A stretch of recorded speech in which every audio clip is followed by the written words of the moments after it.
신문이야기 돌직구쇼에 오신 여러분 반갑습니다. 저는 신문 읽어주는 남자 김진입니다. 6살짜리 입양한 딸을 잔인하게 암매장했던 양부모, 결국 경찰 조사 결과 숨지기 전 양부모들의 학대가 있었던 것으로 확인이 됐습니다. 경찰은 살인 혐의까지 추가해서 구속영장을 청구했습니다. 잠시 후 이 내용 다뤄보겠습니다. 오늘 저희 돌직구에 모신 특별 게스트가 있습니다. 새누리당의 전 의원 출신인 민현주 전 의원 모셨습니다. 어서 오세요. 안녕하세요.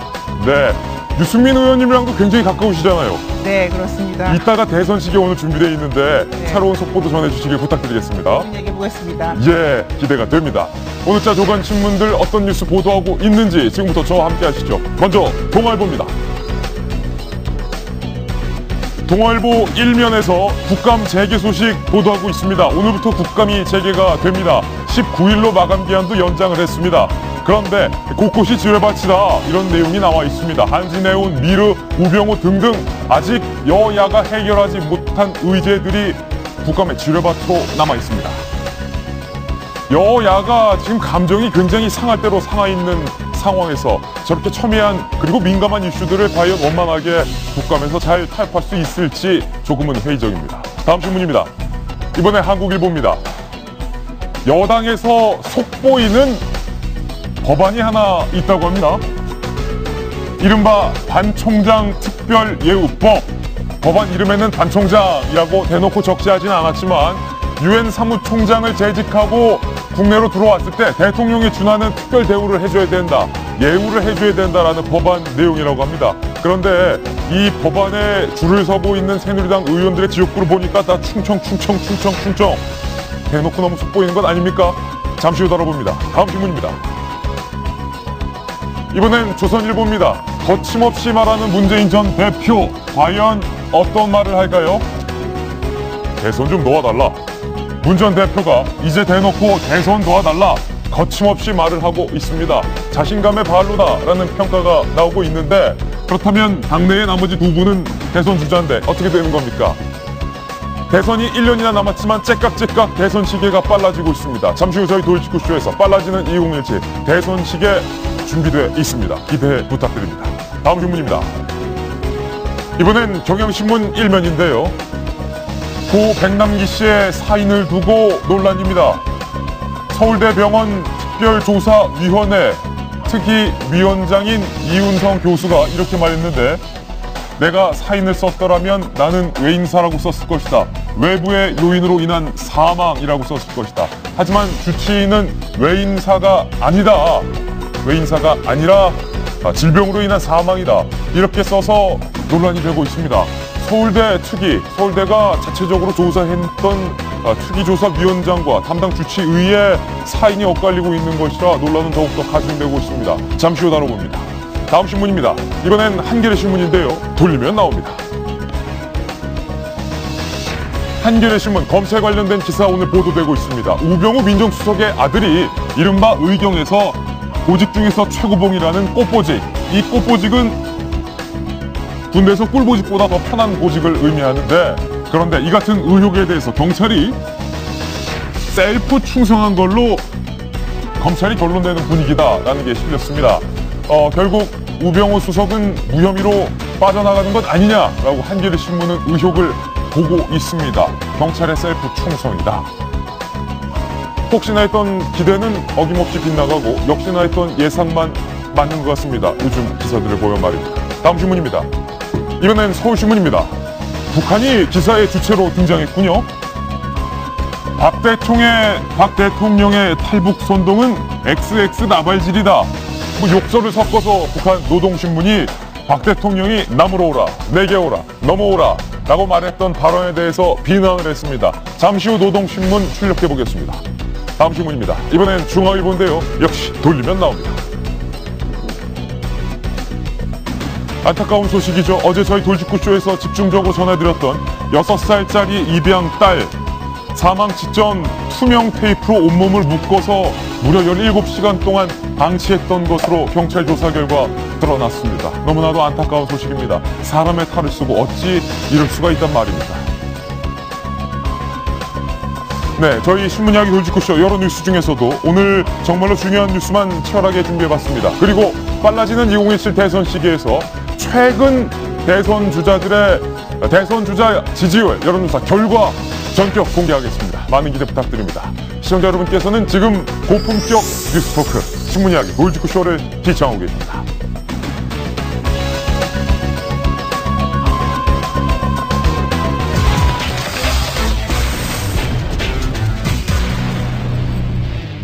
네, 오늘 저희가 준비한 첫 번째 소식을 노이즈쿠 신문을 통해서 공개합니다. 함께 보시죠.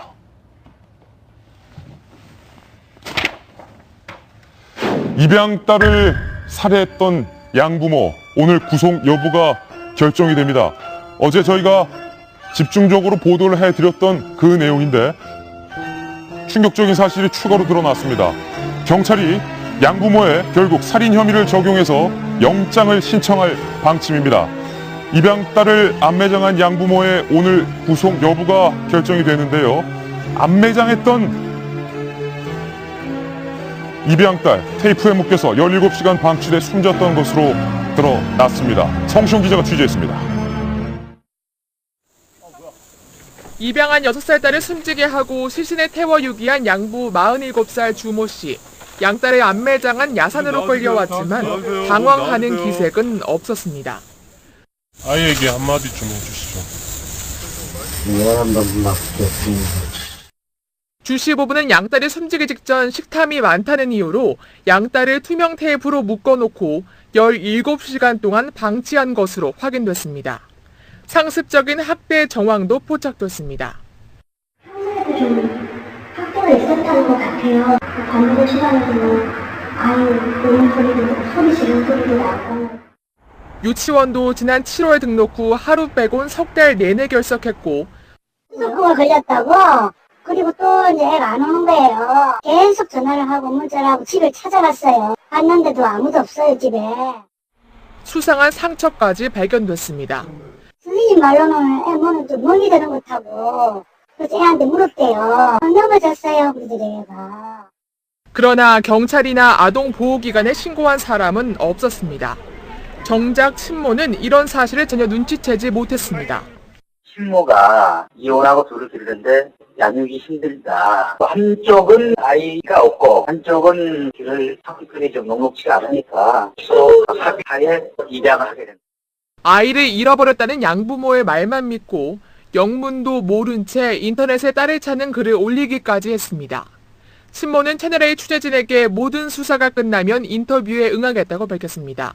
양부모 주씨 부부와 동거인 임씨에 대한 구속 여부는 오늘 결정됩니다. 채널A 뉴스 성시원입니다. 정말로 충격적인 사실입니다. 경찰의 수사 결과 새롭게 드러난 사실 먼저 짚어드리겠습니다. 경찰은 양부모에게 살인 혐의를 적용했습니다. 구속 영장을 신청한 상황이라 오늘 구속 여부가 결정이 되고요. 암매장했던 입양딸은 사망 직전 테이프에 묶여서 17시간 동안 방치돼서 끝내 숨졌던 것으로 경찰 조사 결과 새롭게 드러났습니다. 그리고 이 양부모는 친모에게조차도 실종됐다는 거짓말을 태어나게 한 것으로 경찰 조사에서 드러났습니다. 학대한 원인이 이 6살짜리 딸 아이가 식탐이 많아서 식탐 때문에 학대를 했다. 이 양부모는 경찰에서 이렇게 진술한 것으로 밝혀졌습니다. 김병민 의원님, 예. 두 딸 쌍둥이의 아버지로서 이 기사를 볼 때마다 어제부터 굉장히 안타까움을 표시했는데 오늘 경찰에서 새롭게 조사 결과가 드러났는데 더욱더 충격적이군요. 예, 너무 비통하죠. 사실 진짜 비통하다고 얘기 드릴 수밖에 없는 이유는 이 아이의 죽음을 충분히 막을 수 있었음에도 불구하고 우리 모두가 방치했다라는 측면 때문에 그런 것 같습니다. 어제자로 이제 새롭게 드러난 소식들을 보니까 아파트 내에서도 이 아이를 학대하는 것과 같은 굉장히 큰 소리들이 많이 있었다라고 사람들이 증언이 있었고요. 결정적으로 어린이집, 유치원에 보냈는데 유치원에서 아이의 멍자국을 받고 또 아이가 어느 날부터 갑자기 나오지 않는 부분들을 확인했을 때 혹시나 거기 있던 누군가가 정부, 경찰, 어디든지 간에 신고를 했었더라면 과연 이 아이의 죽음을 이대로 방치할 수 있었을까라는 생각이 들고 네. 친엄마 어저께 저는 이 입양된 아이를 보면서 소식이 다 전해지기 전에 친엄마가 있을까라는 생각을 좀 해봤었거든요. 예. 만약에 친엄마가 있다면 얼마나 비통하고 마음이 찢어지는 듯이 아플까라는 생각을 했는데 예. 정말 너무나 마음 아픈 소식은 친엄마가 어쩔 수 없이 평소에 알고 지냈던 지인에게 이 아이를 입양시켰다는 겁니다. 예. 친엄마가 이혼한 뒤에 아이를 제대로 기르기가 어려운 상황이 되니까 평소에 알고 지내던 지인이 자식이 없으니까 뭐 나름대로 합의하에 입양을 시켰던 건데 그러면서 평소에도 연락을 주고받았다는 거거든요. 네. 그리고 어저께 우리가 보여드렸던 그 메시지, 아이가 잃어버렸다고 절절히 찾고 있는 메시지는 양부모가 아니라 결국 친엄마가 올렸다는 것 아니겠습니까? 그런 안타까운 사실을 봤을 때 도대체 사람의 탈을 쓰고 할 수 있는 행위인지 우리나라 대한민국 법이 정할 수 있는 최고의 형량으로 진짜 할 수 있는 모든 처벌을 다 했으면 좋겠다는 생각이 들고요. 마지막으로 우리 정부의 그 이준식 사회 경제 문화 부총리가 있죠. 이런 사건들을 총괄할 수 있는 정부 부처 기관이 있는데 정부 부처에서 아동학대 끊임없이 막겠다라고 여러 가지 얘기를 했지만 계속해서 발생하고 있는 이러한 사유들에 대해서 결국은 해결할 수 있는 최대한의 해법들을 내놔야 된다라고 강력하게 좀 촉구하고 싶습니다. 이숙현 컬럼니스트, 친엄마가 이 소식을 듣고 어떤 심정일까? 정말로 비통할 것 같은데 저희 채널A 취재진이 친엄마를 만나서 입장을 조심스럽게 여쭤봤는데 친엄마는 이 모든 것이 믿기지 않는다. 경찰이 조사가 끝까지 발표가 되면 그 이후에 심경을 인터뷰하겠다. 저에게 이렇게 밝혀왔습니다. 친엄마와 양부모가 모르는 사이가 아니라 평소 알고 지내던, 친하게 알고 지내던 지인이었고 내가 이혼을 해서 경제적인 능력이 안 되기 때문에 내 딸을 입양시키기로 합의를 했던 터라 더욱더 충격이 가시질 않아요. 어제 보도까지만 봤을 적에는 이 두 사람이 서로 모를 것이다. 왜냐하면 입양을 했기 때문에 원래 친부모를 모르는 게 일반적이니까. 그래서 서로 모르는 관계라고 추정을 했었는데 지금 기사 계속 속보 나오는 걸 보면은 말씀하신 것처럼 더 충격적입니다. 친부모가 어떤 상황이었는지를 이 양부모들이 이미 다 잘 알고 있었던 상황 아니겠습니까? 동네에서 같이 지인 사이였고 이 친부모가 너무 혼자 아이를 키우기 너무 어려워서 이 사람들한테 믿고 맡긴 겁니다. 믿고 맡긴 양부모가 저렇게 안매장하면서 아이를 살해까지 했다는 의혹을 받고 있는 그런 사건인데 정말 충격적이고 전 두 가지를 말씀드리고 싶어요. 앞에서 이제 말씀을 드렸지만 첫 번째는 주변 사람들이 그 소음을 듣고도 아이가 학대당하는 걸 보고도 아무도 신고를 하지 않았다라는 거죠. 그래서 주변 사람들한테 물어봤다고 합니다. 이웃들한테. 그랬더니 괜히 만약에 아동 학대가 아닐 경우 자신들이 곤란해질 것이라고 우려해서 신고를 할 수 없었다. 그리고 어떤 사람은 그 아버지를 보면 인상이 너무 안 좋아서 이렇게 친해지고 싶은 그런 사이가 아니었다. 그러니까 다들 어떻게 보면 이 가족들을 좀 두려워하거나 멀리하는 그런 상황. 아동 학대가 분명한 것 같은데 신고는 못하고 좀 주저주죠. 그러니까 어떻게 보면 이웃들도 두려움에 떤 거죠. 그리고 두 번째는 이제 저는 더 안타까운 거는 그 어린이집에서는 아이가 학대당했다라고 어떤 의심되는 상황, 그리고 그 학교에 오지 않으면 어린이집에서는 그걸 신고하도록 돼 있습니다. 의무로 돼 있고 석 달 동안 하루밖에 등원을 하지 않은 것으로 저희 취재 결과 밝혀졌어요. 그렇죠. 그래서 실제 멍자국을 발견했는데 아이한테 물어봤더니 그냥 어디서 떨어졌어요. 이렇게 핑계를 댔다는 거예요. 아이가 얼마나 무서웠으면. 그러니까 6살짜리 아이가 그렇게 핑계를 댈 정도면 본인 스스로 그렇게 생각을 했을 수도 있겠지만 부모가 아마 시켰겠죠. 선생님이 물어보면은 왜 다쳤다. 이렇게 설명해라고 아마 시켰을 거라고 저는 추정을 합니다.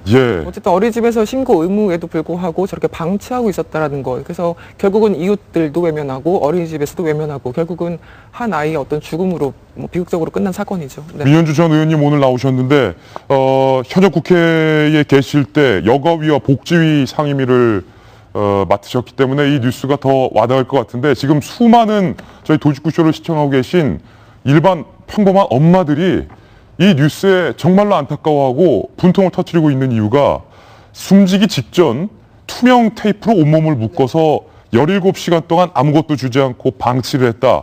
그런데 이렇게 한 이유를 경찰이 물으니까 식탐이 많아서. 이 말이 됩니까? 상식적으로 뿐만이 아니라 인간적으로 납득이 안 되는 사유고요.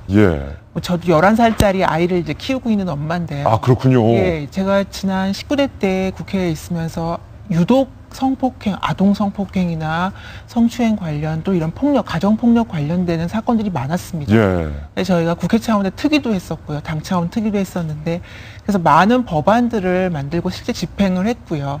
그래서 좀 나아지지 않았나라는 생각을 했는데 끊임없이 잊을만 하면 계속 아동 관련되는 이런 범죄들이 나타나고 있는데요.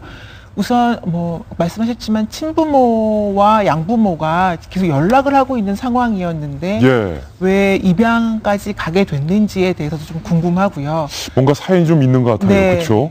정부 차원에서는 한부모 가족이 부모가 아이를 키우려고 할 때 다양한 지원들을 하고 있습니다.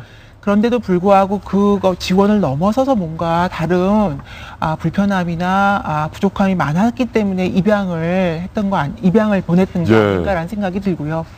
뭐 그걸 다 떠나서 입양을 했다라면 그 아이에 대한 이제 책임을 지겠다라는 의미였었는데요. 그럼요. 우리나라 같은 경우에 지금 현재 입양을 하게 되면 만 15세까지는 정부에서 15만 원의 입양 아동에 대한 양육비를 지원하고 있습니다. 그래서 혹시라도 그런 부분에 대한 그 탐욕스러운 욕구 때문에 입양을 한 것이 아닌가. 물론 믿고 싶진 않지만 그런 생각도 들고, 왜냐하면 아이가 단 것도 아니고 음식에 대해 조금 더 많이 먹겠다고 한 이유 때문에 이런 학대를 하고 살인까지 이르게 됐고, 또 살인하고 뭐 다 그 이후의 절차가 인간으로서는 사실 상상할 수 없는 일들입니다. 아이 키워보셔서 알잖아요. 엄마 입장에서 국회의원 입장 말고 6살짜리 딸아이가 식탐을 부려봤자 얼마나 많이 부립니까? 너무 안타까운데 이웃 주민들을 저희가 만나서 인터뷰를 해봤습니다. 이웃 주민들은 이렇게 증언을 했습니다. 아파트 주민 A씨는 밤마다 입에 담지 못할 부부의 욕설이 들려서 이웃집 아이가 귀를 막고 잠들었다. 부모가 때리는 소리, 욕하는 소리가 다 들렸다. 라고 증언을 했습니다.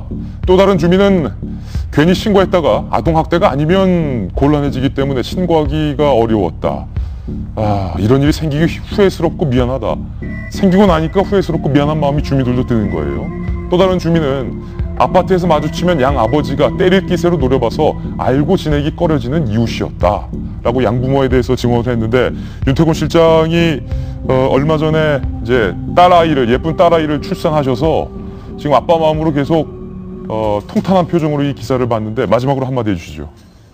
식탐 때문에 때렸다. 이게 제일 와닿는데요. 왜 식탐을 부렸겠습니까? 평소에 먹을 걸 잘 안 줬다는 뜻 아니겠습니까? 아까 애기 사진도 나왔는데 애가 뭐 크게 뭐 등치가 크다든지 그런 것도 아니어서 여기에 이제 좀 진실이 숨어 있다고 보이고요. 그다음 두 번째, 주위 사람들의 이 발언에 관통한 이야기가 그 사람하고 엮이기 싫었다. 뭐 이런 거잖아요. 엮이기 싫었다. 한국에서 여전히 좀 뭐 내 새끼 내가 때리는데 뭐 내 마누라 내가 어떻게 하는데 이런 정서에 대해 가지고는요. 우리가 좀 부작용이 있더라도 저는 과감하게 이제는 끊어내야 될 때가 아닌가 싶습니다.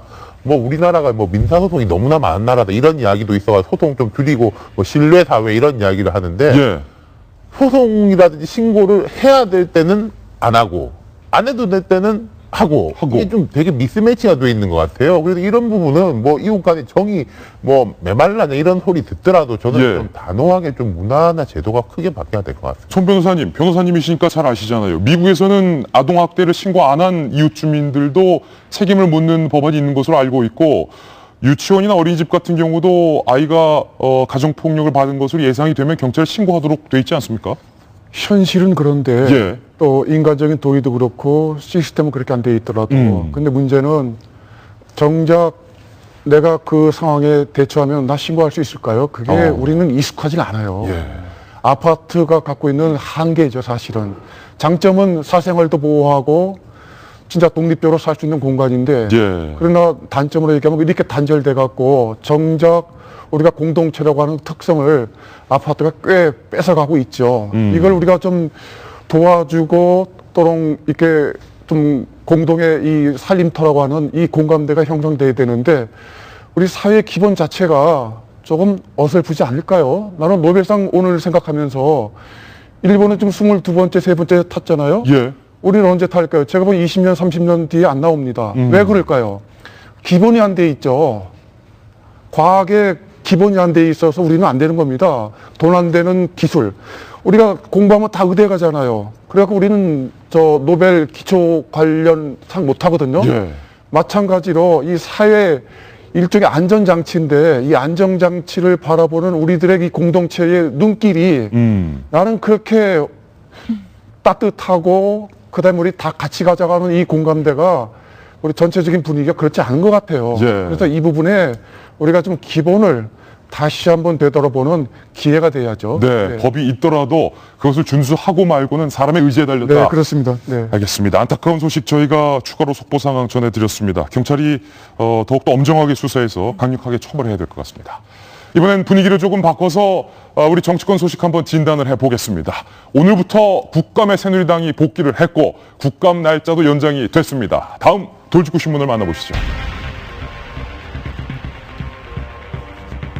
니은자의 기사 저희가 준비했는데 어떤 기사일까요? 국감이 나흘 연장이 됐고 오늘부터 새누리당은 국감 정상화, 파업을 풀었습니다. 다시 일할게요. 복귀를 합니다. 하지만 곳곳에서 불씨는 여전합니다. 오늘부터 본격적으로 재개된다라는 표현이 적당할 것 같습니다. 오늘부터 국감 정상화. 하지만 여야는 정상화가 될까요? 세 가지 오늘 국회에 단상 준비했는데 하나씩 살펴보겠습니다. 첫 번째 국회의 단상인데요.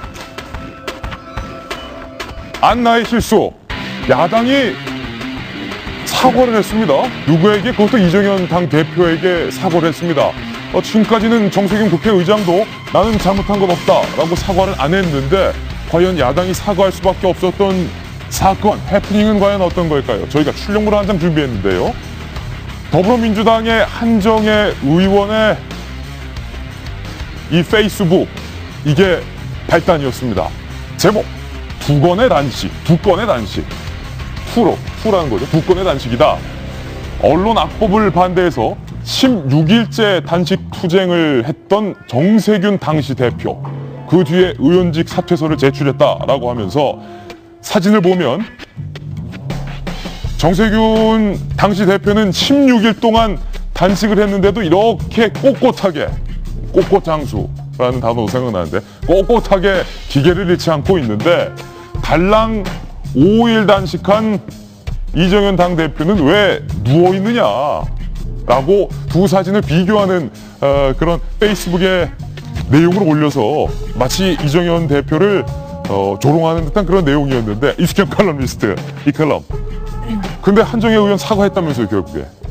잘못된 거였죠. 예. 정세균 당시 의원이 2009년에 미디어법 때문에 단식을 한 건 맞는데 저 트윗에서는 지금 16일 동안 단식하고 있는 정세균 이렇게 예. 이제 사실상 비교하고 조롱한 거잖아요. 네.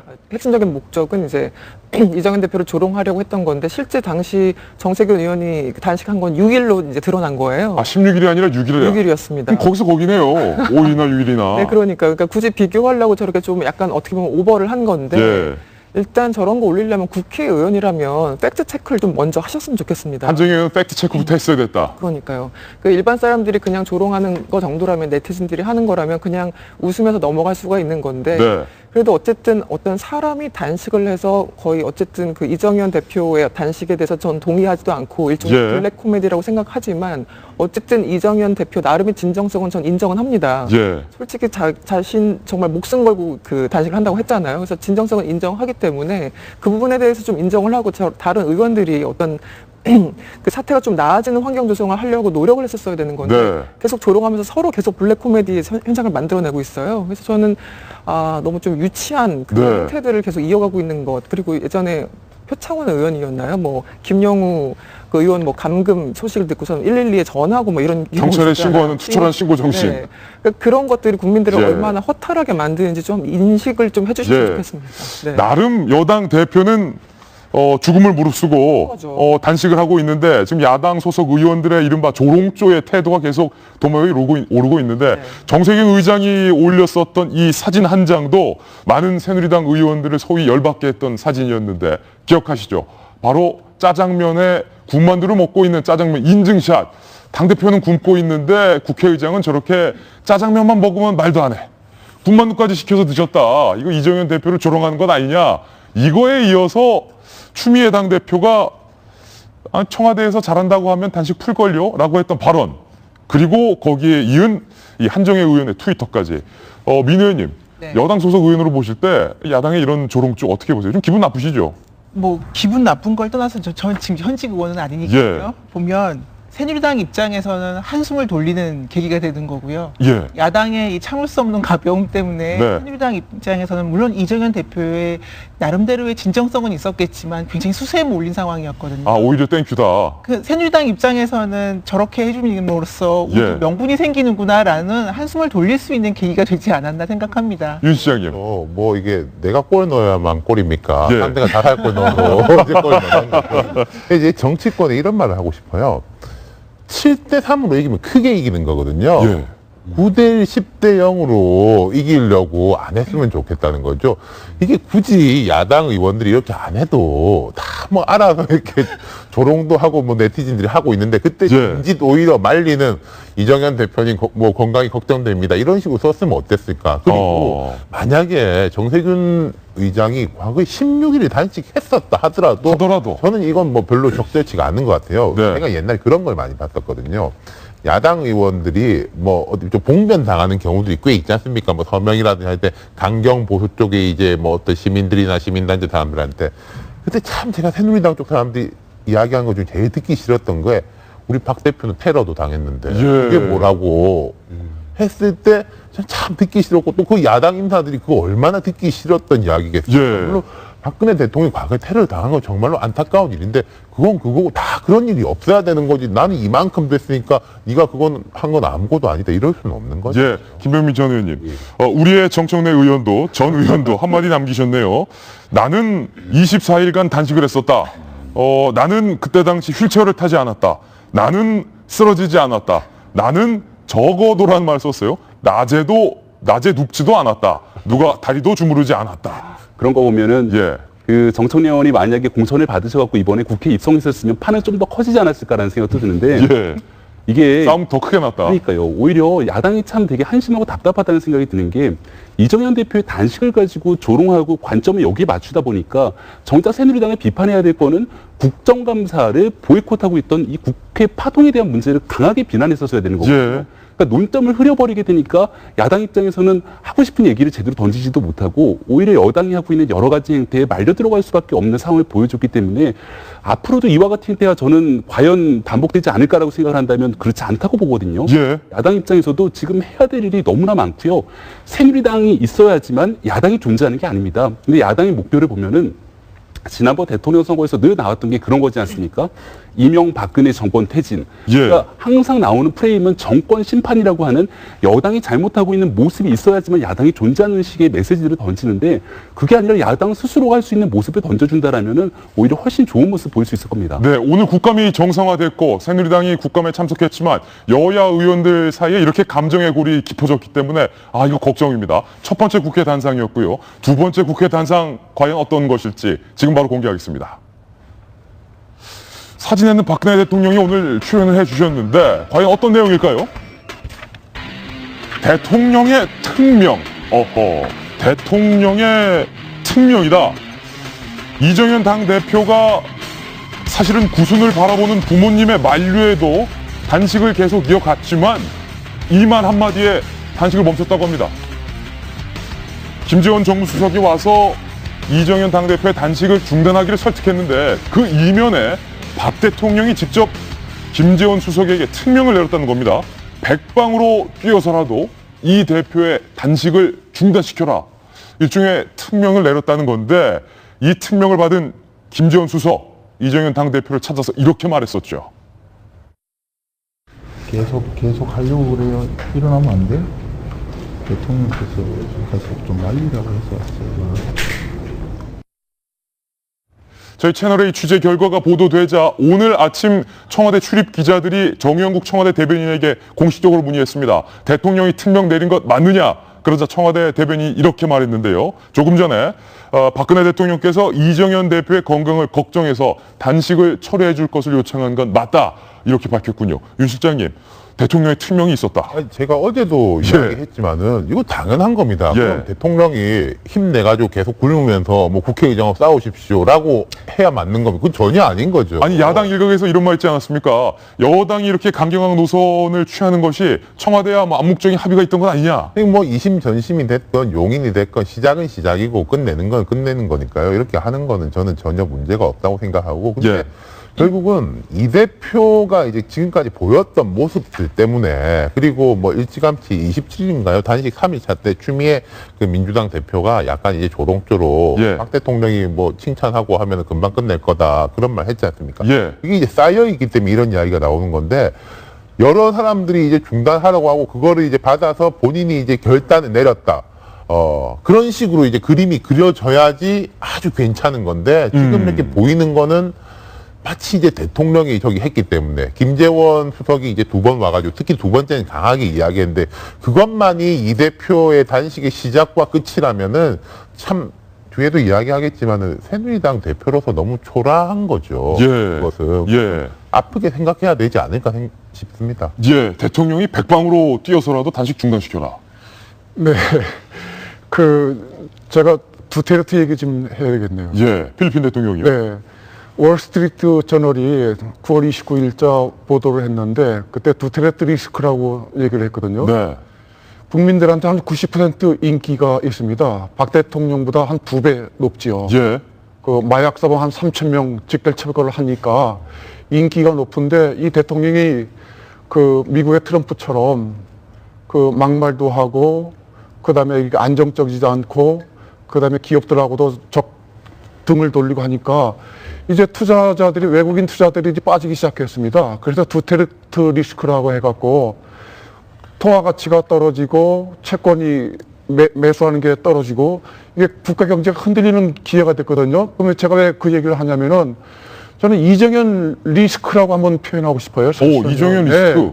네. 뭐냐면요. 지금 아까 야당의 실수를 얘기했지만 결국은 이 하이라이트는 집권당의 리스크가 이제 문제가 되는 겁니다. 네. 정치라는 게 서로 치고받고 싸우더라도 일정한 선을 넘지 말아야 되거든요. 그다음에 격이 있어야죠. 그다음에 경제나 서민들이 그래도 그냥 안정적으로 우리는 생활할 수 있어 이런 불안감이 없어야 되는데 이번 국감에서 느꼈던 이 단식은 저는 집권당의 리스크라고 표현할 수 있을 정도이기 때문에 앞으로 또 우리가 생각하지 못하는 수준으로 이런저런 돌발 세타가 이뤄진다면 어떻게 될까요? 그래서 오히려 언론에서는 사실은 예. 야당의 실수 또는 정세균 의장의 그런 실수라고 할 수 있는 그 부분도 있지만은 저는 전반적으로 여당 대표의 이 리스크에 대해서 어떻게 하면 좀 더 체계적으로 안정적으로 국정을 주도해서 갈 수 있는지 이 부분 저는 10분 여기에 집중해야 된다고 생각합니다. 예. 네. 국회 단상 2번째였고 정세균 의장 조금 전에 말씀해 주셨는데 국회 단상 3번째가 남아 있습니다. 그 주인공은 바로 정세균 의장인데요.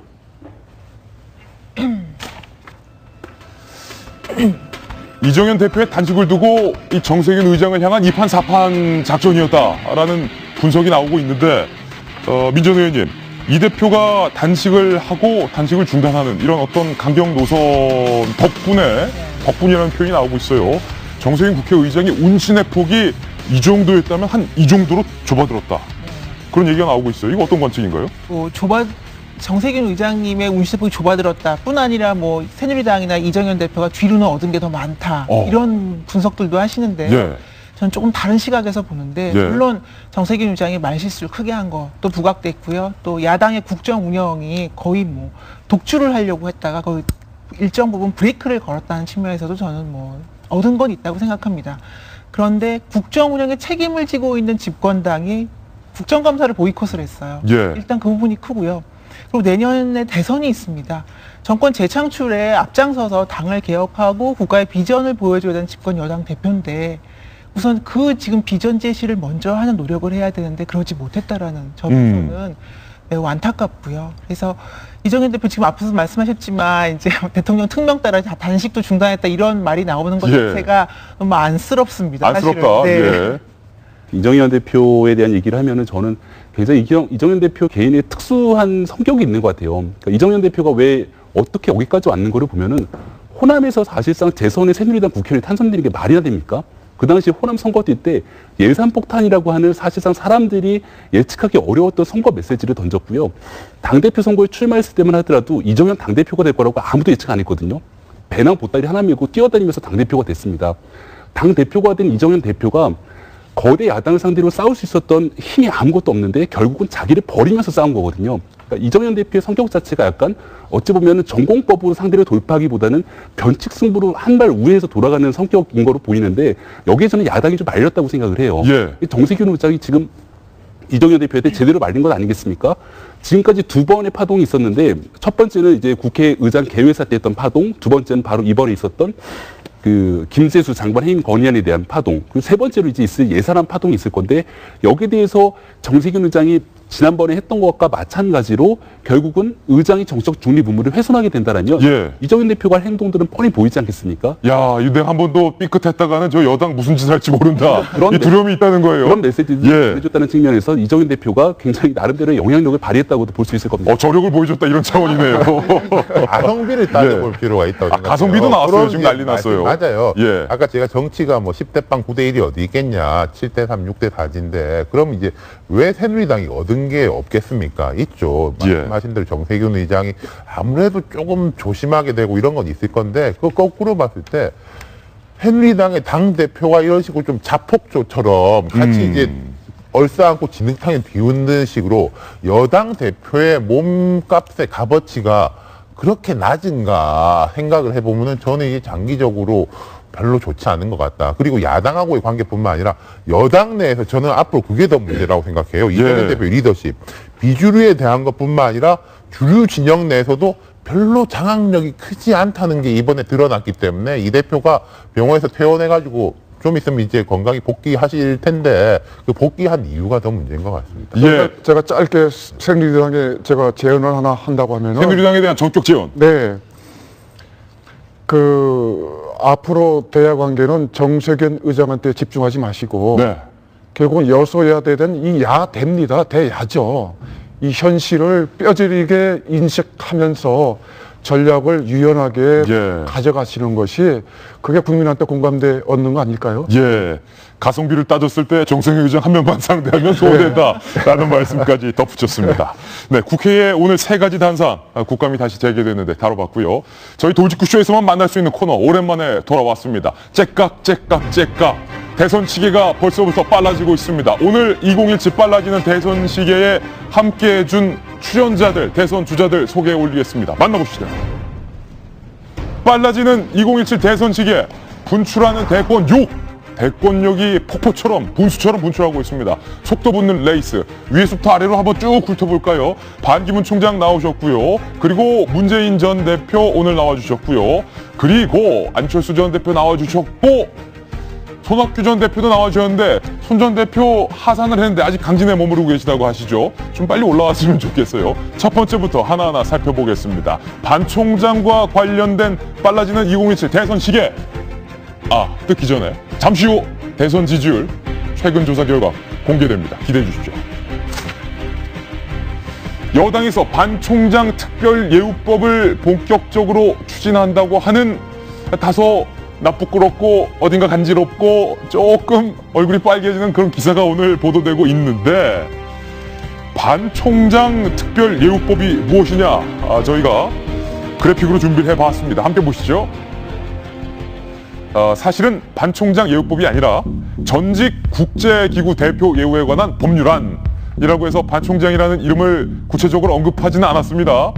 그러나 누구든지 들으면 저건 반 총장 예우법이다 이렇게 감이 오죠. 유엔 사무총장 및 이에 준하는 국제기구 대표를 지낸 국민에게 반 총장밖에 없죠. 전직 대통령 예우에 관한 법률에 준해서 국가 원수급의 예우를 한다라는 것이 법안의 주요 내용입니다. 예우는 이런 것이 있습니다. 일단 비서관 붙고요. 운전기사님 붙습니다. 경호원 붙고요. 경비도 붙습니다. 교통, 통신 및 사무실 등을 국가 예산으로 지원하겠다.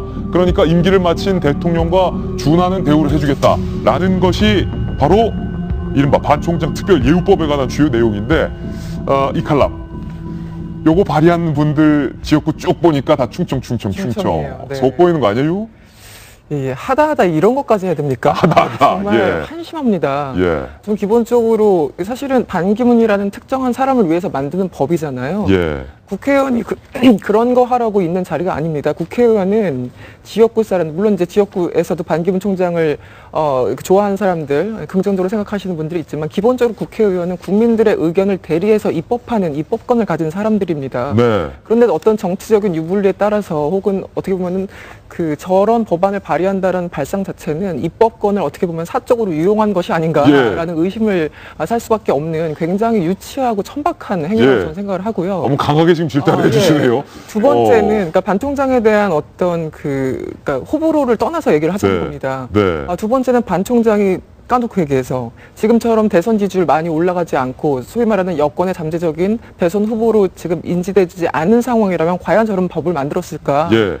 저는 그 국회의원들이 좀 품격을 높여서 네. 본인들의 어떤 그 언어의 품격도 그렇지만 그 발의하는 그 어떤 법안의 내용에 대해서도 한 번 더 생각을 좀 해봤으면 좋겠습니다. 지금 강하게 지태를 주셨는데 잠시만요. 김병민 의원님이 반론을 준비하고 있어서 먼저 갔다 갈게요. 저도 반론이 있어요. 예. 아니 조금 뭐 귀여운 건 아니냐.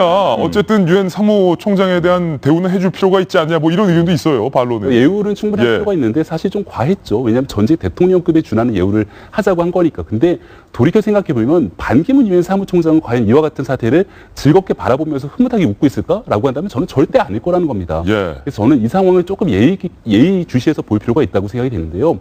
반기문 유엔 사무총장이 아직까지 새누리당 후보로 출마한다는 얘기를 한 적이 없어요. 본인이 대권 출마한다고 시사를 한 적도 없고.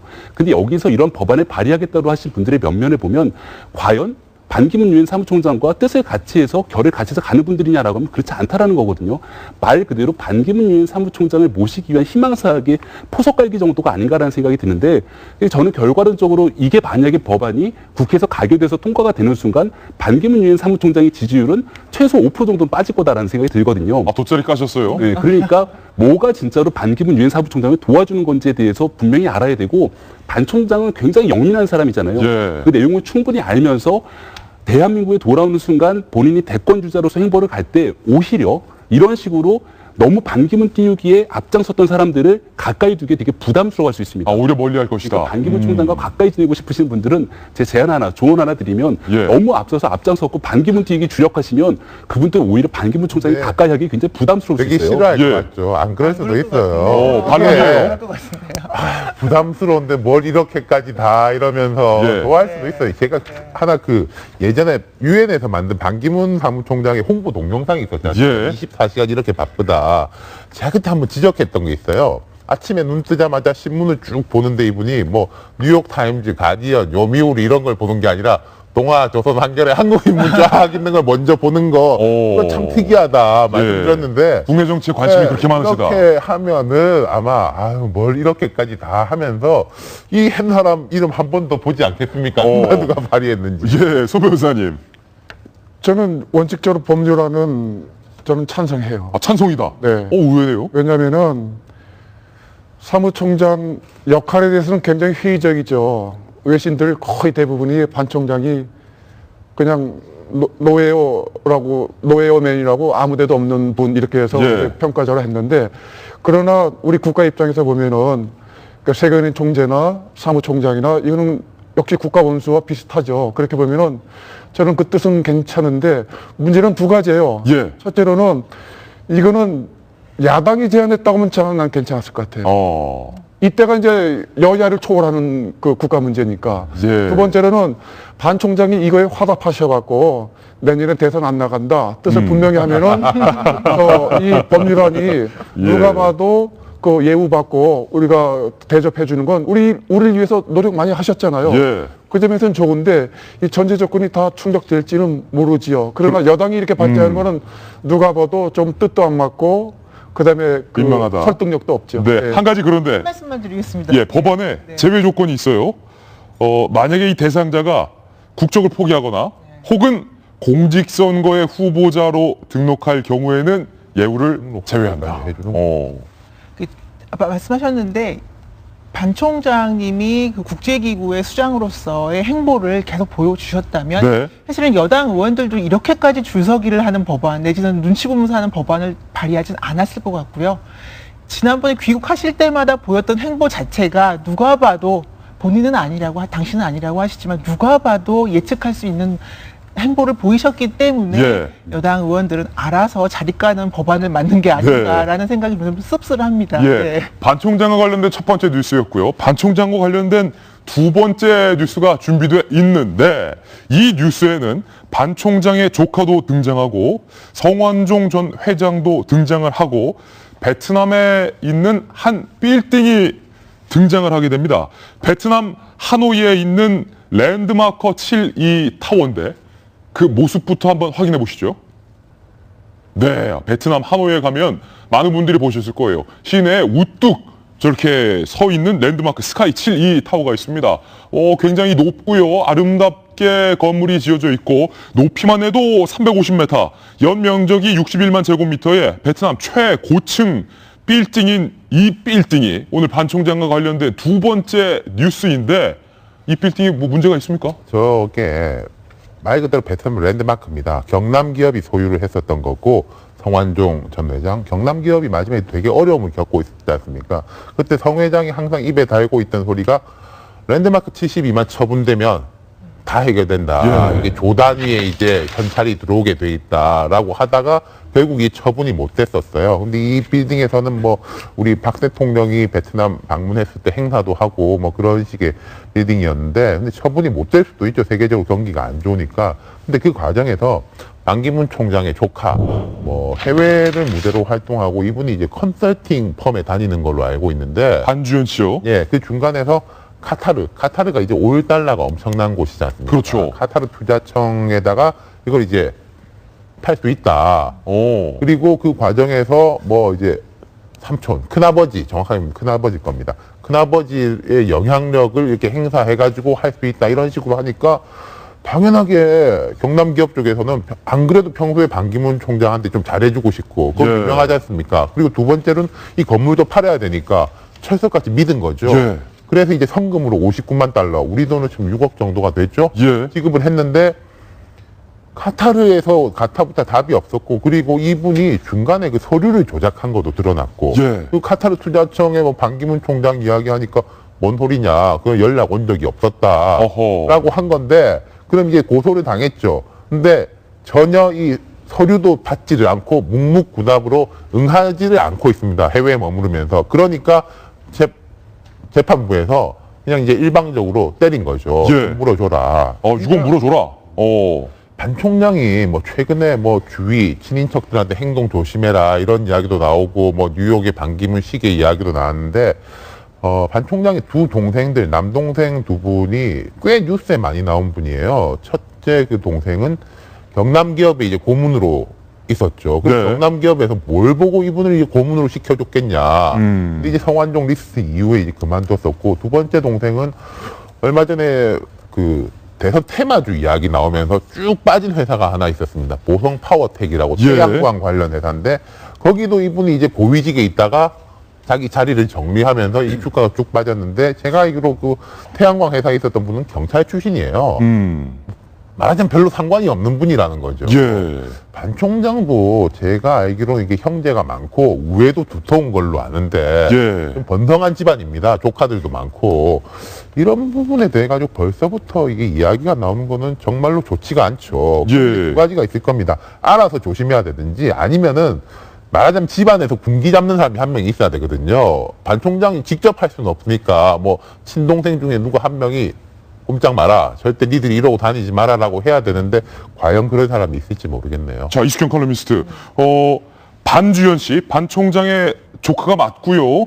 반 총장의 조카인 반주현 씨가 법원의 판단은 서류를 조작했고 이른바 경남 기업에게 사기로도 볼 수 있는 불법 행위를 저질렀다라고 판단을 내린 건데, 고 성완종 회장의 최대 고민이었던 아까 보셨던 베트남의 어마어마한 이 빌딩을 내가 좀 힘을 써서 우리 큰아버지 반 총장님한테 좀 말하면 카타르도 움직일 거야. 5.1달러가 많으니까 그냥 사줄게. 소위 그냥 이렇게 말하고 6억을 받은 거네요. 그렇죠. 그러니까 사실은 허위 계약서를 제출했다는 건 법적으로 가장 큰 문제가 되지만, 저는 그 후자가 더 문제라고 생각을 합니다. 그러니까 뭐 삼촌이 되는 건가요? 그러니까 반기문 총장과의 어떤 관계를 이용해서 카타르 국왕까지도 연결시켜줄 어떤 그 뒤에서 뭔가를 작전을 짤 수 있다라는 분위기를 계속 풍긴 거죠. 그래서 실제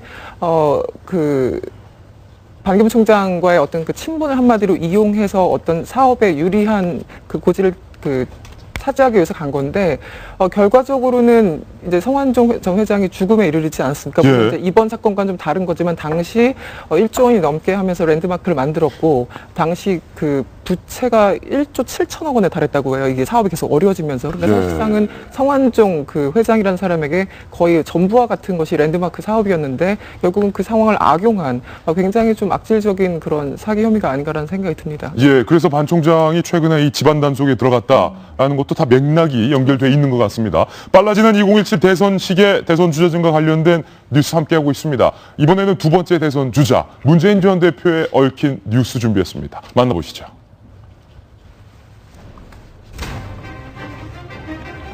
거침없어진 문재인 전 대표가 요즘 대놓고 주변에다 이렇게 말하고 다닌답니다.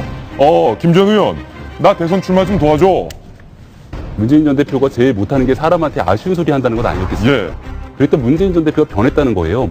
2012년 대선 때만 하더라도 사실 본인이 나서겠다라고 적극적으로 출마 의지를 내비쳤다기보다는 사람들에 의해서 노무현 전 대통령을 추모하고 거기에 대한 조직적 세력들에 의해서 말 그대로 추대가 된 대통령 후보였었죠. 그 문재인 전 대표도 본인이 인정하는 게 그 당시 내가 치렀던 대통령 선거가 사실 너무나 좀 뭐라 그러지 본인이 준비가 안 돼 있었다 이런 얘기를 했는데 지금은 그 권력 의지가 거의 끝까지 차올랐다라고 볼 수도 있는 것 같고요. 예. 여기서 좀 이색적이고 색다른 거는 대권 주자로서 행보를 하면서 폭을 좀 넓혀갈 줄 알았는데 그것보다는 집도끼를 단단하게 지키는 형태로 지금 나가고 있다는 겁니다.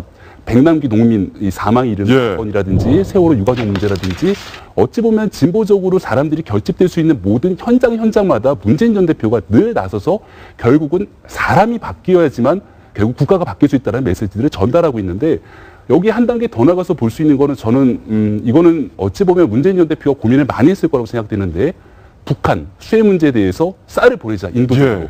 이걸 어찌 보면은 보수적인 표를 다 잃어버릴 수도 있는 거고 집토끼만 지킬 수 있는 표라고도 볼 수 있는데 그런 것 의식하지 않고 나만이 지금 대한민국에 쌀이 남아도니까 이 쌀을 인도적 차원에서 북에 보내자라고 메시지를 전달하셨더라고요. 그런 측면에서 봤을 때 본인의 대권 행보를 걸어 나가는 과정에서 결국은 집토끼를 단단하게 지키고 끝까지 가게 된다면 양강 구도 속에서 승리의 가능성이 있다 이렇게 보는 게 아닌가 생각이 듭니다. 이 쌀 지원 발언 저희가 두 문장으로 정리를 해봤는데 문재인 전 대표가 이렇게 밝혔습니다. 쌀 재고량이 엄청나기 때문에 보존 비용에도 수천억 원이 들어간다는데 뭐 수매하려 해도 보관할 창고가 없다고 한다. 대북 제재를 하면서도 인도적 지원이나 북한 광물과 맞교환하는 등의 어떤 상생 방안을 찾아야 한다. 쌀 보낼 땐 보내자라고 이렇게 밝혔습니다. 문재인 전 대표와 관련된 두 번째 뉴스가 바로 이 뉴스입니다. 수해를 겪고 있는 북한에게 쌀을 지원해 주자라는 건데 이게 간단치만은 않은 문제인 게 이 발언을 했던 날이 민현주 전 의원님 박근혜 대통령이 북한을 향해서 북한 군사들을 향해서 다 넘어와라 라고 이 대북 김정은을 강경하게 발언했던 그날 아닙니까? 네. 대통령과 이 정반대로 가는 발언 때문에 문 전 대표의 이 발언이 또 파장을 낳고 있어요.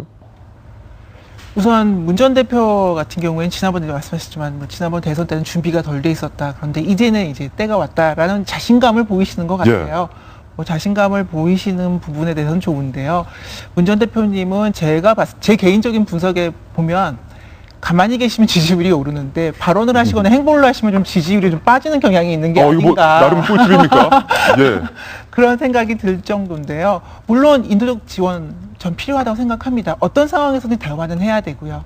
그럼에도 불구하고 지금 상황이 지금 북한과 우리나라의 그 상황, 그다음에 지금 안보의 문제에서 굉장히 시급한 상황인데 과연 이때 문재인 대표가 전 대표가 내년 대선을 겨냥해서 집토끼를 잡겠다고 이 인도적 발언을 한다.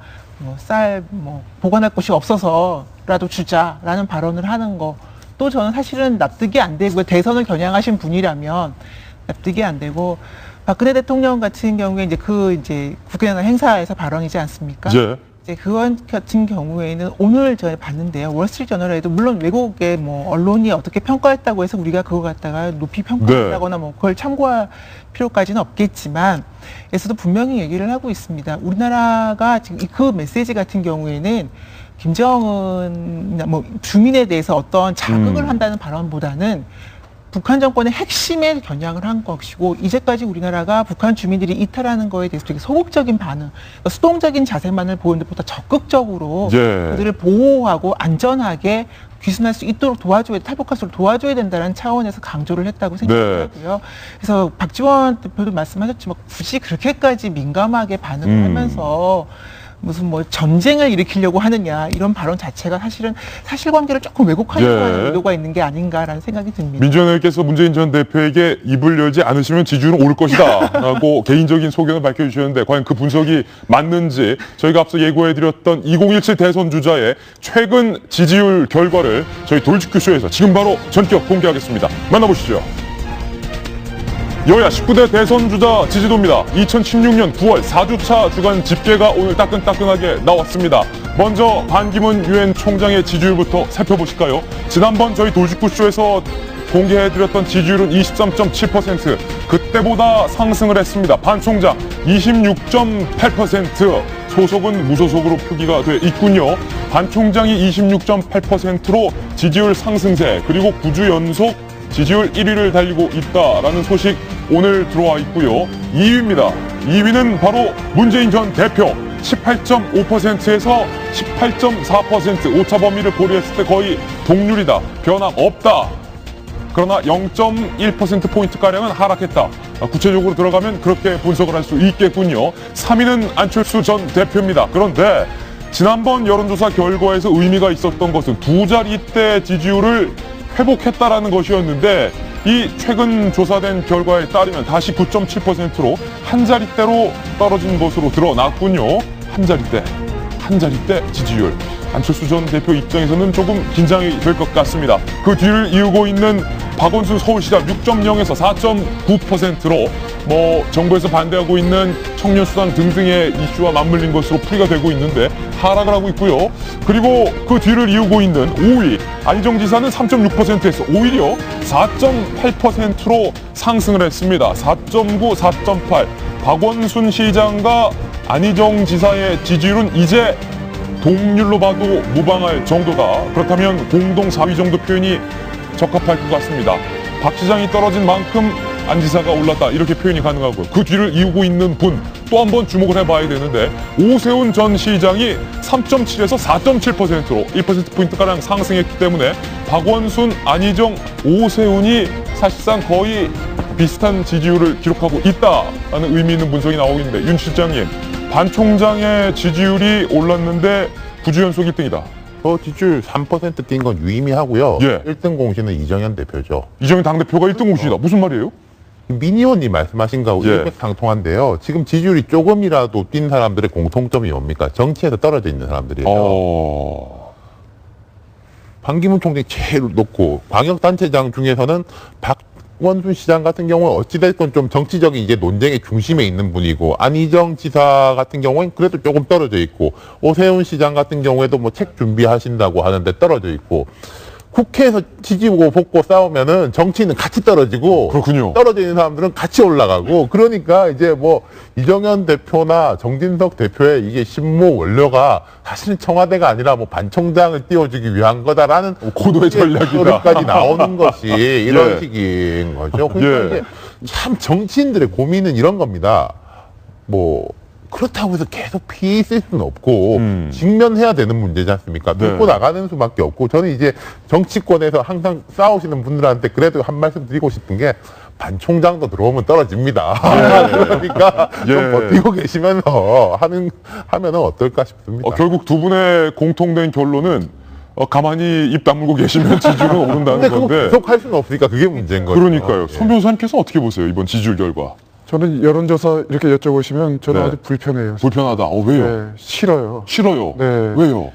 우리는 매주 언론에서 여론조사 해갖고 수치 갖고 이제 대통령 정하잖아요. 그 자체가 좀 에너지 낭비 아닐까요? 혹시? 시간 낭비다? 네. 차라리 만약에 한다고 하면 한 달에 한 번, 아니면 두 달에 한 번 해서 좀 이렇게 좀 길게 좀 호흡을 하면서 좀 좋은 비전 갖고 서로 좀 이렇게 언론이나 우리들이 이렇게 제안해주고 우리 대한민국에 갈 길이 굉장히 많잖아요. 근데 사람이 다 해결할 수 있을까요? 여론이 만들어야 되고 우리가 대통령 후보들한테 쏟지 말아야 될 일도 꽤 있거든요. 이러면 돈 다 풀겠다고 하면 우리 그거 다 찍을 수 있을까요? 그래서 그 점에서 보면은 굉장히 좋은 방향으로 우리 내년에 또 내후년에 대한민국을 어디로 갈 것인지 그다음에 어떤 리더십이나 어떤 컨텐츠 갖고 갈 건지 이거를 우리가 매번 고민한다고 그거는 나는 절대 환영인데 이게 수치 갖고 매일 하는 거는 저는 진짜 어색하고 불편해요. 예. 싫어요. 다음 주에 송강호 변호사님 나오신 화요일 말고 월요일에 공개하랍니다. 그러세요. 예. 이시경 칼럼니스트. 그럼에도 불구하고 유의미한 분석을 좀 찾자면 시청자분들의 또 궁금증이 있으니까 지금 보시면 안철수 전 대표가 뭐 큰 폭은 아니지만 두 자릿대 지지율을 회복했다. 뭔가 국민의당이 다시금 지난 총선 때처럼 좀 잘 나가는 신호탄이 아니냐 이런 장밋빛 분석이 많았는데 다시 한 자릿대로 추락을 했다. 뭐 떨어졌다. 이거 어떻게 볼까요? 저도 이제 변호사님의 어떤 네. 그 맥락과 사실은 기본적으로 전제는 비슷합니다. 이렇게 매주 혹은 뭐 2주마다 네. 1%, 2% 사실은 오차범위라는 게 뭐 2%, 3% 이런 정도면은 큰 의미는 없다고 하잖아요. 기술적으로도. 그래서 근데 그렇지만 이제 추세를 볼 수 있으니까 추세는 볼 수 있죠. 분명한 건. 궁금하니까 이제 보는 건데요. 그리고 이제 여러 가지 정치부 기자들은 해석을 할 수 있으니까 네. 더더욱 이런 기사를 더 다루는 것도 분명합니다. 근데 저는 이제 처음 보면서 느낀 게 아까 민 의원이 말씀하신 것처럼 문재인 전 대표는 움직일수록 떨어지고 또 예. 안철수 전 대표 같은 경우는 언론에 또 안 나오니까 약간 또 떨어지는 그런 그러니까요. 면이고요. 그러니까 안 대표는 안 나오면 떨어지고 나오면 예, 오르고. 그런 것 같아요. 그러니까 그동안의 어떤 추세를 제가 뭐 정확하게 분석한 건 아니지만 그동안의 어떤 패턴상 그런 게 있었고 안철수 전 대표가 어떤 발언권을 뭐 호불호를 떠나서 높일 적에는 약간 그 지지율이 반등하는 그런 추세를 보였던 걸로 생각을 합니다. 근데 저는 그 예전에 2012년에 안철수 현상이라는 게 있었잖아요. 네.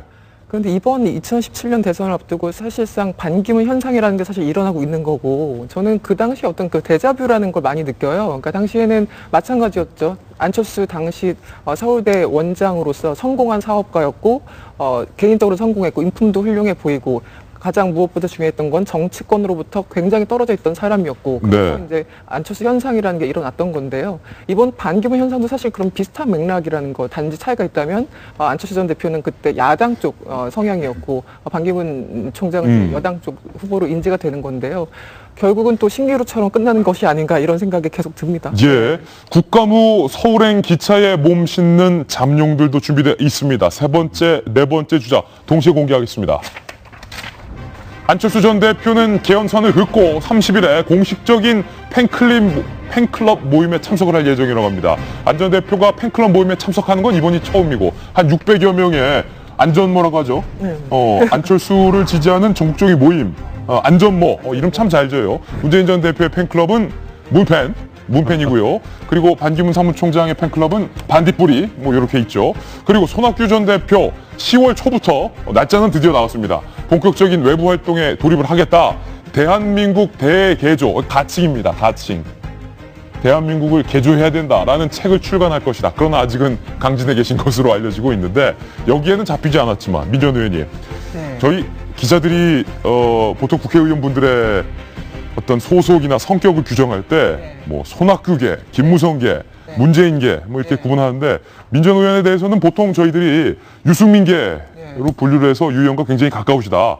그건 또 사실이니까 유 의원 대선 나오십니까? 근데 이제 그 전에 저희 사실 이게 유승민 의원과 뭐 이제 지난 많이 이슈가 됐었기 때문에 말씀을 드리는데 사실 같이 의견을 같이 하고 뭐 뜻을 같이 했던 분들이 이 누구누구 개 붙이는 걸 굉장히 불편해해요. 불편해요. 그래서 저희는 같이 이제 뭐 정책도 논의했던 거고 토론했던 건데 근데 여전히 우리나라 정치권의 문화가 그렇죠. 사람 이름을 앞에 붙이는 그 개파 싸움으로 붙여가는 거에서 안타깝게 생각을 하고요. 그래서 저희는 새로운 정파주의를 한번 만들어 보자라는 뜻을 가진 이제 전현직 의원들인데 유승민 파라고 부르겠습니다. 어쨌든 대선 나오세요. 대선을 나오느냐 안 나오느냐는 사실 지금 결정할 수 있는 문제는 아닌 것 같아요. 이렇게 말씀하시면 10중 8구 나오는데. 아니 왜냐하면 아까 앞서서 이제 지금 후보들 보셨겠지만 여러분들 보셨겠지만 정치권에서 멀어지니까 지지율이 올라가더라 그 말씀을 하셨어요. 행보를 안 하니까 지지율이 올라가고 하면은 떨어지고 말씀을 하셨는데 지금은 사실은 인지도나 이미지로 나오는 지지율이고요. 결국엔 이제 올 연말 내년 초부터는 어떤 경쟁이냐 저는 생각을 하냐면 누가 누가 청사진을 보여줄 것이냐. 사실 구체적으로 정책이나 대한민국 2018년도부터 어떻게 돼야 된다라는 거에서 말씀하신 분들이 아무도 없어요. 아직까지. 상대방에 대한 비판이나 각 세우기로 지금 인지도를 높여가고 있는데 그 준비를 누가 얼마나 잘하느냐. 특히 새누리당 같은 경우는 집권당으로서 그 책임을 다 떠맡아야 되는 상황입니다. 내년에. 그래서 얼마나 비전을 잘 제시하느냐에 따라서 유승민 의원도 결정을 하지 않을까 생각합니다. 그렇구나. 다른 주자들은 다 이미지가 지금 부각하고 있는데 유 의원은 조용히 대선 출마를 앞두고 내실을 다지고 있다.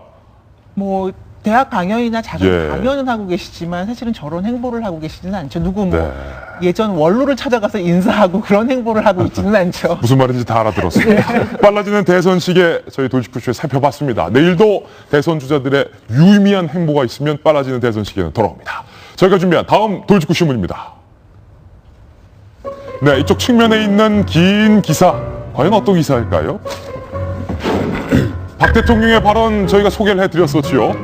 북병사들이여 남으로 넘어오라. 이른바 대통령의 탈북 권유 발언. 그런데 북한 노동신문에서 뭐 욕설을 섞어가면서 아주 대노를 하고 발끈을 했습니다. 박 대통령의 탈북 권유에 북한이 정말 살떨렸구나. 이런 분석도 나오고 있습니다. 노동신문을 저희가 요약을 해서 한번 출력을 해봤습니다. 함께 보시죠.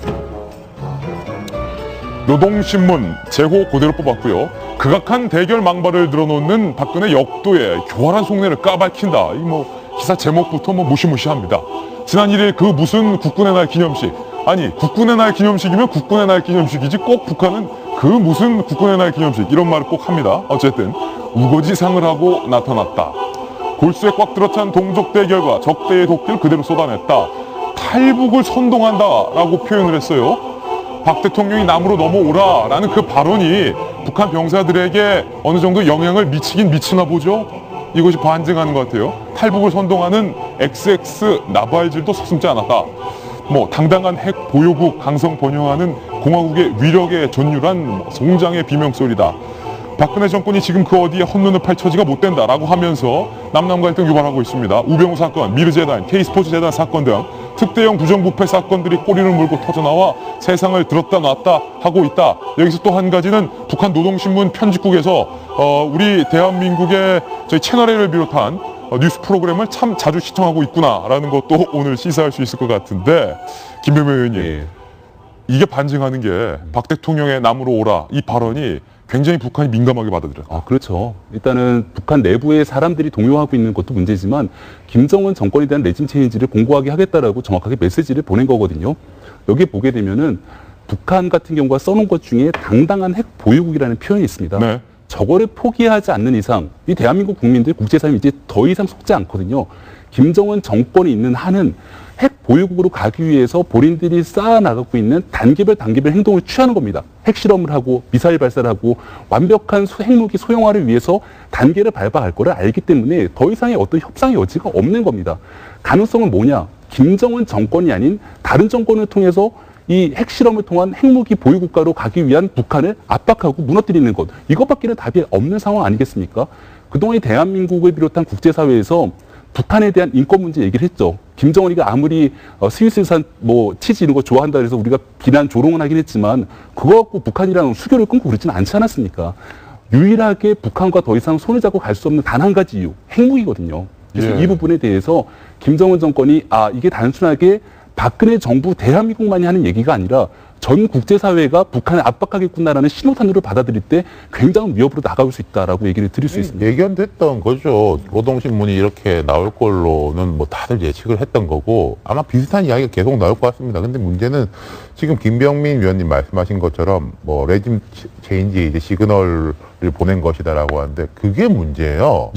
레짐 체인지를 그럼 우리 정부의 전략적 목표를 좀 애매하게 이야기하지만 다 그렇게 받아들인다는 겁니다. 북한도 그렇게 받아들인다는 건데 얼마 전에 윤병세 외교부 장관이 유엔 회원국 자격에 대해서 재고해 볼 때가 됐다라고 이야기했습니다. 이건 무슨 의미냐면요. 1990년에 남북 기본 합의서를 우리가 도출을 합니다. 노태우 정부 때 서로 간에 이제 상호 로 국가로 인정을 하고 유엔에 동시 가입을 하게 되죠. 냉전이 무너질 때 우리는 이제 소련이라든지 동국권하고 수교도 하고 그거에 대해서 이제 부정을 하기 시작한 거예요. 윤병세 장관이. 그리고 이 지금 체제에 대해서 레짐 체인지에 대한 시그널이다라고 하는 거는 71년도에 남북 공동성명에 보면 3대 기본 원칙인데 그 중에 하나가 어찌됐건 간에 체제에 대해 가지고는 흔들지 않겠다. 서로 간에. 그거를 이제 기본적으로 인정을 하고, 물론 그 뒤에 북한은 주체사상, 한국은 이제 유신체제가 들어섰는데, 이 두 가지를 다 부정을 하겠다는 게 저는 과연 전 대통령이 북한에 대해서 좀 세게 이야기할 수도 있다고 생각해요. 하지만 이렇게 지금 30년, 40년째 근간이 되고 있었던 이 시스템을 무너뜨리는 데 대해 가지고 과연 사회적, 정치적 합의가 있는지는 저는 좀 의문입니다. 예, 저희가 준비한 다음 돌직구 신문으로 이동을 하겠습니다. 과연 어떤 소식이 있을지 만나보시죠.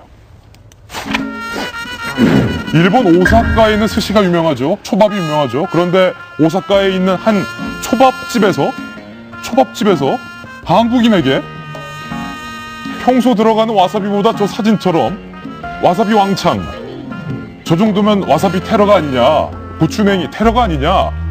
근데 혐한의 일종이 아니냐. 우리 네티즌들이 지금 발끈을 하고 있어서 결국 일본 매체에서도 보도가 돼서 저 초밥집이 사과를 했다는데 이 칼럼, 아니 저 무슨 심보입니까? 그 고추냉이 매우면 코 맵고 눈물 나는데 저 정도 먹을 음식이 아닌데 왜 그런 거예요? 저는 이 와사비 테러라고 제목만 보고 설마 음식을 통해서 저렇게 테러를 저질렀을까? 그러니까 저는 아예 그 기사 내용을 읽기 전에 와사비를 다른 식으로 해서 누군가한테 정말 테러를 강행했구나라는 생각을 했었는데 와사비를 집어 던졌구나. 집어 던지던 이게 뭐 화학적인 뭘 하든 하여튼 다른 식의 그 저 혼자 또 상상력을 열심히 발휘해 봤는데요. 나중에 알고 보니까 초밥을 통해서 저것도 어떻게 보면 상상력이 굉장히 풍부하다고 생각할 수 있는데. 저 고추냉이에 저 정도를 넣으면 저건 정말 기괴합니다. 못 먹습니다. 그렇죠. 사람이. 이제 이 사람은 어떻게 보면 결론적으로 말하면 혐한 정서를 갖고 있는 사람 같아요. 그래서 이제 설명은 이런 겁니다. 한국 사람들이 오면 와사비를 좀 많이 넣어달라는 사람들이 있길래 자기가 알아서 많이 좀 넣었다라는 거예요. 변명이죠. 변명이죠. 말이라고, 아무도 거기에 대해서 설득력이 전혀 없으니까 결국 이제 불매 운동까지 갔고 그 체인지면서는 사과를 공식적으로 하는 그런 상황이었는데요. 너무 치사하죠. 저런 행태 자체는. 예, 그러면서도 일본 초밥집에서는 인종차별적인 발언에 관해서는 확인되지 않았다. 뭐 직원 교육을 철저히 하겠다. 사과를 하면서도 교묘하게 민감한 부분을 이렇게 싹싹 빠져나가는 그런 모습인데, 손 변호사님 혹시 뭐 일본 출장 가셔서 뭐 초밥 가끔 드십니까? 네, 좋아하죠. 예.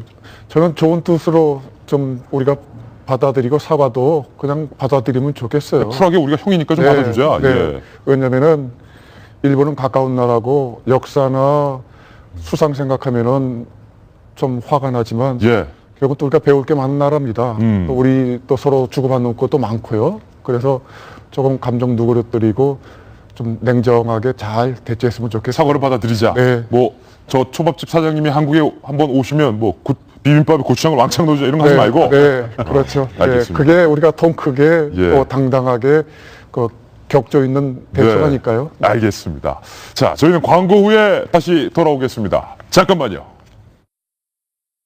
네, 오늘 저희가 준비한 소식 모두 전해드렸습니다. 저희는 내일 아침 9시에 더욱더 풍성한 뉴스와 시원한 돌직구 들고 인사드리겠습니다. 오늘 하루는 분명 어제보다 더 나을 겁니다. 좋은 하루 되십시오. 고맙습니다.